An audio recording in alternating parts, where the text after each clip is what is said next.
This is a book review of creating peace with your hands, and the book is more like a self-care.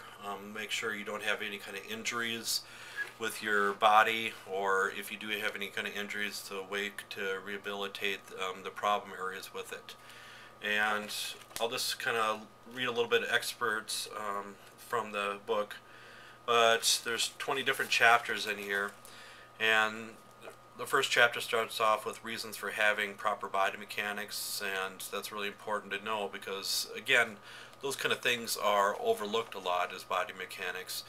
And the average therapist, if they don't take good care of themselves, a couple years on the field, they might not be massaging anymore. So all it takes is an injury to the wrist or something else, and if that's their main income, they're not getting paid. So that's the reason behind that. And she goes into depth about what do good body mechanics consist of, and preventing injuries by using proper body mechanics, creating strategies for different scenarios, refining your technique. So with that, refining your technique is if something hurts, and then you're going to have to alter it and change it. If you say it's a special technique that you really like, you're going to have to alter it if it gives you any kind of pain during those times. And anatomy, so it goes over the whole anatomy system um, with proper body mechanics and those kind of things. And repetitive strain and overuse injuries. So she explains some about the overuse and the repetitive strain injuries like carpal tunnel problems. I know she talked about like a tarsal tunnel syndrome. And with tarsal tunnel syndrome, it's kind of like the carpal tunnel, but it's actually in your foot, so you get numbness and tingling sometimes in those areas. But in my inner section that says my story, she explains about that. So that's why so many people, if you ever injure yourself and you learn from it, that's the greatest benefit you can get from that, and you're less likely to injure yourself in the near future. The injury process, what actually happens, the healing process, what happens when you go through the whole healing process of it. Using hydrotherapy, it talks about different kind of hydrotherapies you can use with any kind of you don't develop any kind of injuries. And posture and stretching, it goes over some of that. I myself, I think it could have a lot more, and even maybe posture pictures so you can even see the difference, so giving some kind of scenarios.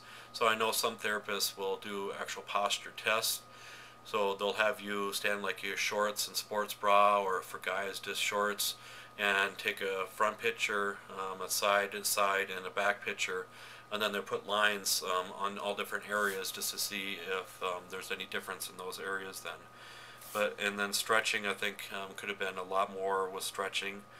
And my biggest thing with this book, it was really good. It really went into detail about everything for the word wise, but for pictures, it could do a lot better of that. But again, if you've been through massage school, a lot of times you know proper body mechanics. This just definitely helps reinforce it. That's what's nice about this book. And strength training, the average massage therapist honestly doesn't have a lot of knowledge with that, and this book doesn't go that in depth with strength training, just a few exercises and stuff. But again, that's a whole different book. Honestly, you can have many books just to go over that. And utilizing breath. With breath, a lot of people don't realize it. If you're holding your breath when you're, let's say, giving deep tissue and stuff, you're more likely to injure yourself too. So then you're starting to tense up your body. So that's why it's a really good idea to talk about breath. That a lot of people don't talk about those kind of things. Yoga. Some people will do yoga, but again, that's a whole different book too. Traditional Chinese exercises, it goes over a little bit with that. And nutrition, nutrition portion is kind of basic, but with the nutrition, of course, us as massage therapists can't give out that information with nutrition. It all depends on the state too, on whether you can recommend certain things or not, and like vitamins and those things.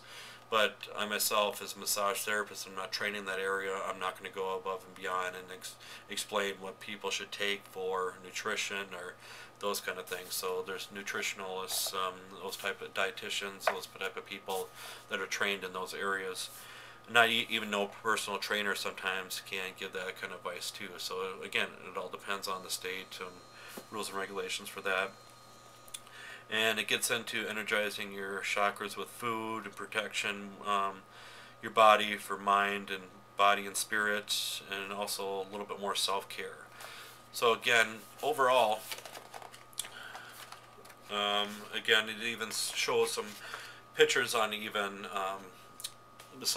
sitting on an exercise ball, proper body mechanics, those kind of things. So I'm not gonna give all the information away. It's a good book to read, and I know you can get continuing education credits with this too if you want to pay a little bit extra. So I think it's 12 continuing education credits. But with hydrotherapy, it even goes over the very cold, cool, tepid, warm, neutral, hot, very hot. It goes over all those different things. With like very cold is like 32 to 55 degrees, and but again, it's going to go over in depth with those, with that, and again. And the person that wrote the book is even talking about possibly doing a video in the near future of this. So it'd be great. It would actually go hand to hand with that. Get it hand to hand. But it would actually be really beneficial to do that, to have a video and then also have this too. So it just reinforces everything. Because again, some people are a little bit more visual persons, but typically, again, when you are buying a book, you're buying more for reading. You're not buying for the pictures as much, because that's why video is so important, to see those kind of things. But again, that's my review of the book. But again, it'll show you techniques and how to kind of hold the techniques the right way. But again, pictures can always be better, and with that then too. So if you guys have read this book, let me know what you guys thought of this too. Leave it in the comment section below. And the person really wants to know the feedback from other people, what they thought about it. But again, there's not too many books out there related to massage therapists and body mechanics and everything else. And I know in massage school you're taught this much, and it all depends on the instructor how much they really enforce it. I get on my students all the time. I make jokes when they're kind of hunched over like this. I make jokes like, "Are you ready for diving? And are you going to ready for the Olympics and stuff?" And when they're, a lot of times the biggest problem I see is with their wrists really tense up when they're trying to use like their elbow or their forearm, and to make sure it's kind of relaxed as much as possible. Or another problem they usually run into too is when the person is like in the prone position, you're massaging the back, but they don't come to the side to get like the lower back area. They're just bending so much with their back in that region. And the biggest problem with body mechanics too is people lean against the table and then they twist their body to add pressure, and that makes it even worse. So that's my recommendations. So again, I'll put in the sidebar, I'll put a link where you can get the book then too. So it's a website. So if you're interested in even getting continuing education credits for it too then. So that's my review of it, and please, again, if you've read this or you know people have read it, please leave comments in the section below. Thank you.